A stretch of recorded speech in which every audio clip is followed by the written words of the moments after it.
जी हाँ, world bank ने भारत की जीडीपी फोरकास्ट को बढ़ाकर 7.2% कर दिया है।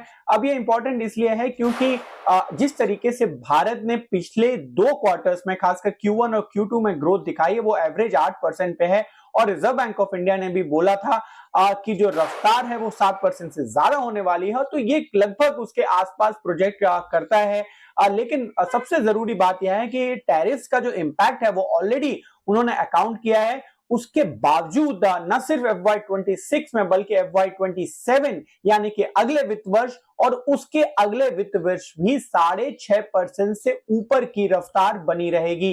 जो FY26 का एजम्पशन है वो 7.2% है। FY27 में ये टैरिफ के इंपैक्ट की वजह से घटकर 6.5% के हो जाएगी, लेकिन उसके अगले साल 6.6% की रफ्तार से भारत की इकोनॉमी बढ़ सकती है, ये वर्ल्ड बैंक बोल रहा है। और ये इस कॉन्टेक्स्ट में भी समझना जरूरी है कि जो कि ग्लोबल ग्रोथ है वो यहां पर कम होती हुई दिखी है पिछले कुछ दिनों में, और जो इस समय वर्ल्ड बैंक का एजम्पशन है वो 2.6% का है। जो इमर्जिंग इकोनॉमीज हैं उनका एजम्पशन 4% है, लेकिन भारत उस एवरेज से ज्यादा बढ़ने वाला है।